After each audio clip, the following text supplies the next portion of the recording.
I'm going to do another review of some things that recently came into the shop here. The newest thing we got is the new Athearn Genesis GP7. Brought the sound model here to demo. Also, these came in about 2 weeks ago. Still waiting on the radio version, but the tethered version is now available. The NCE Cab06, and just a special edition Acurail 2-car Pennsylvania boxcar set. I'll show you what they look like here.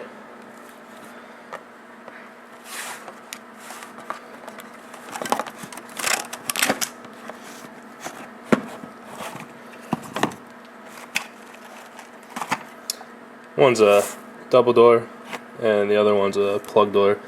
It's a really neat set.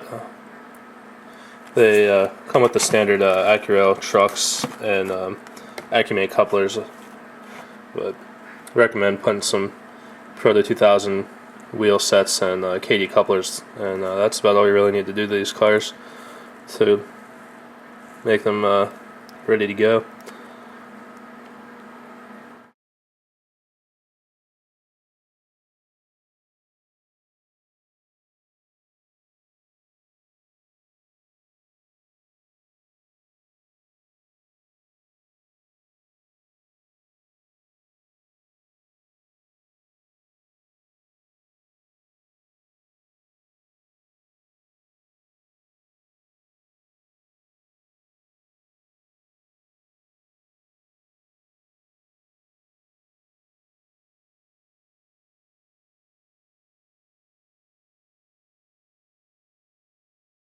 I'll show you how they have this GP7 packaged. Standard way they're doing Genesis models. The cardboard sleeve help hold the box together. Set the camera down here so it's a little easier for me to do this. And standard Genesis box, nice and sturdy box. Okay, and it comes with a pretty detailed parts manual, actually. A little bit of handling and maintenance information, and DCC, sound. A few pages, which is a lot more than normal for Athearns. Normally they just have the little quick sheet, but they actually do give you a pretty detailed list here of all the CVs and different things that you can modify. Here's a picture of some of the GP7s and 9s prototype photos that I guess they're working on models for. And they have it's pretty nice what they've done. They've got a roster of all the GP7s and GP9s of different railroads and how many they had and different things like that. And they also tell you here some other reference material. So overall, normally you don't get all this information here with a model. I think they did a really good job with this book. And they have the nice 2-page history here. So they did a pretty good job there. I'm pretty impressed with that. And of course the other Athearn news and repair card. And finally we get into the model here. And they have a pretty detailed disclaimer here about being careful with the model. So again, I'll set the camera down so I can slide it out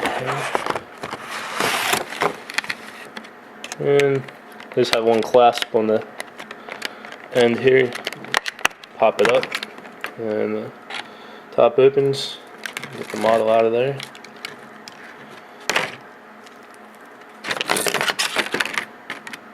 Alright. Sit down here.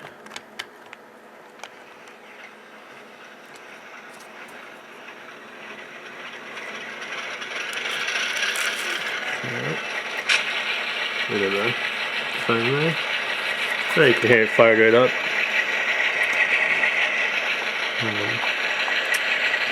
The close-ups here of the detail.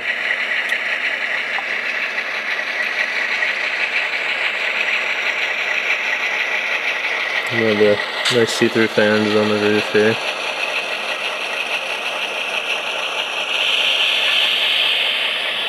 You can see the lift rings here. And cab interior is pretty well detailed. I'll show you the other side. They actually have better, it's easier to see on the engineer side here. See if I can get an angle where you can see it. The control stand detail is pretty nice. And they have all the detail on the back wall as well. You can see the windshield wipers and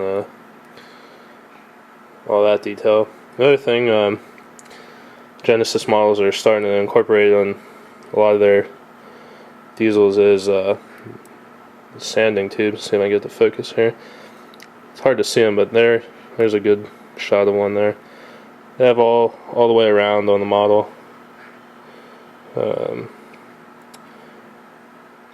There's a shot of the back. One thing they do have is, it's hard to see it. They're blending in with the body a little bit, but the MU stands, both on the front and the back. See all the hoses painted silver on the tips. And they have the horn there. And I did bring a Proto 2000 model along to show a side-by-side comparison, because I know a lot of you Penske guys already have the Proto models. And one thing Athearn did, I just realized, is they made 4 numbers, which is nice, but some of the numbers actually are the same ones as the Proto 2000 models. So I know a lot of you already have the Proto 2000 models, so out of all the numbers Athearn could have picked, they could have done a little more homework and maybe chose some numbers that have never been made before, because a lot of guys don't really like to renumber them. So put this back down, and I'll actually take the shell off to show you what they've done on the inside of the model. Alright, I've got the couplers removed so I can slide the body shell off to show you the inside.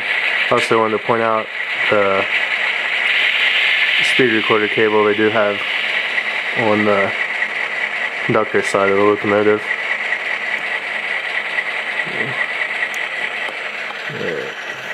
Should be able to pull this off here.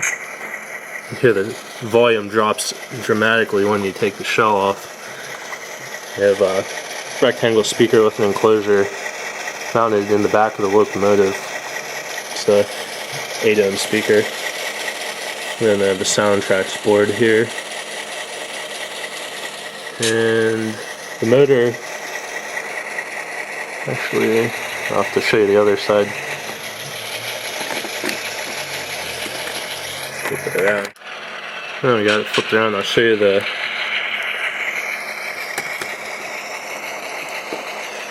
underside. They actually have it's their cooling lines of some kind here. And then they have, I guess Roco is how you would pronounce it, but the motors are Proto made. They have used this in a couple of the other Genesis models.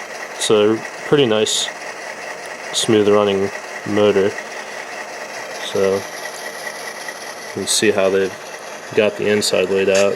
They have the space cut out for the interior there.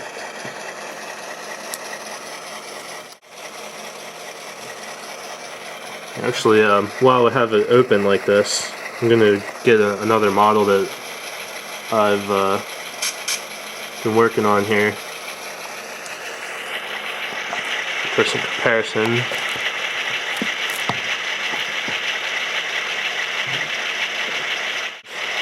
Here, Proto model, Jeep, chassis Jeep here, that I've put sound in. I just want to show the difference on the inside. I mounted a speaker up there in the cab, as this model does not have the detailed interior. And see, I had the frame milled out there so I could make room to put the decoder. It's a Soundtrax Micro Tsunami, and it fit in there pretty nicely after I had the room. So it's a little bit different way to do things versus a factory installation, much cleaner.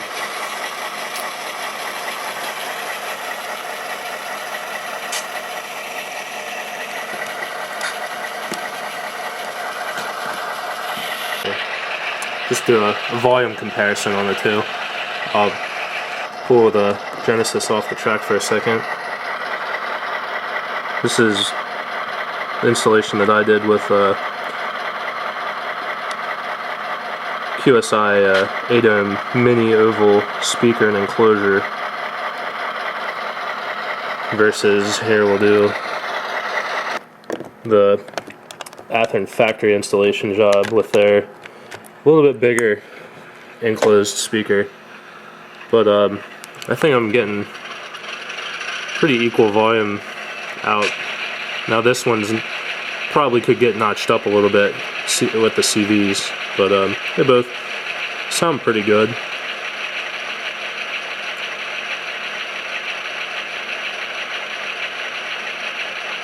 There was some question due to the pictures posted on Athearn's Facebook page a few months back now about the color of the model as to the correct Brunswick green color.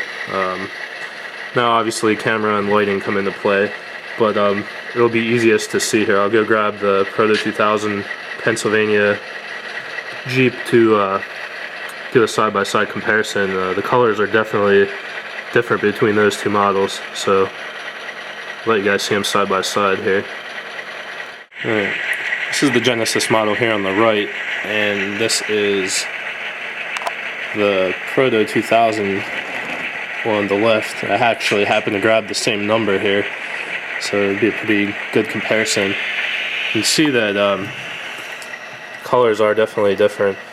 The lettering is also a little bit noticeable too.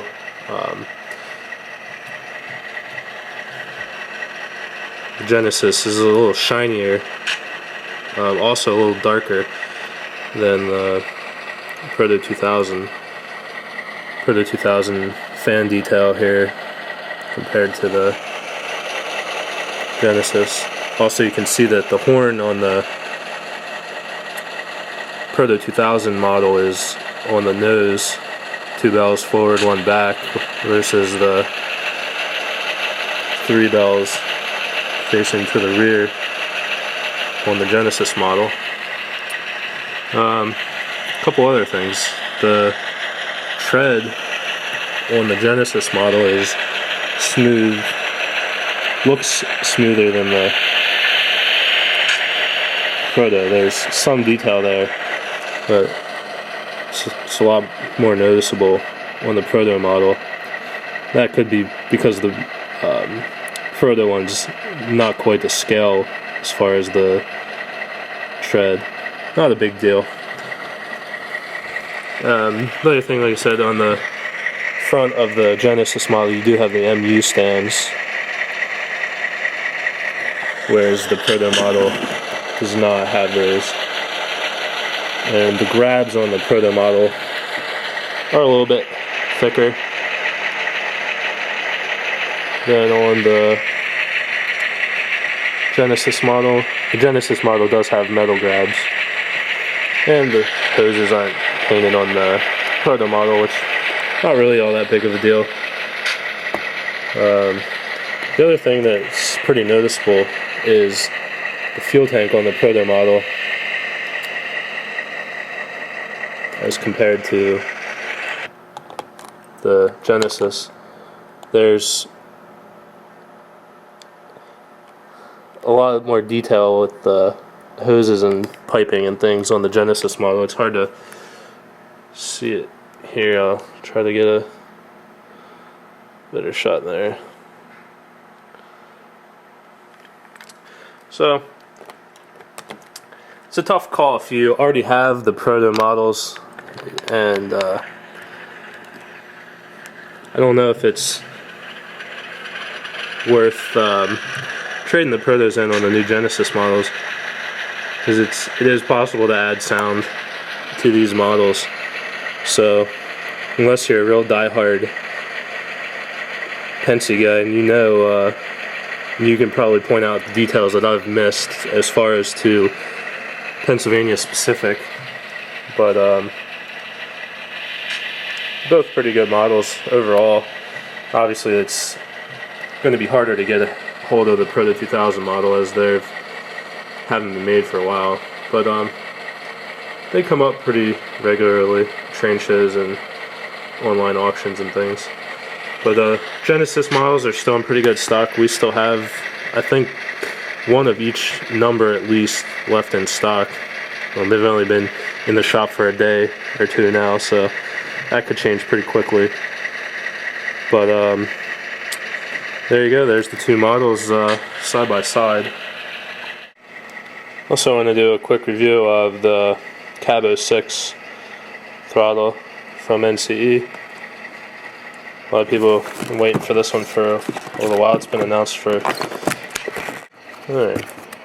I've already got a cab cord over here, so I'll leave the new one in the box. See, it comes up with address 3 as the default, which and it already loaded up a locomotive number, probably because we already have a cab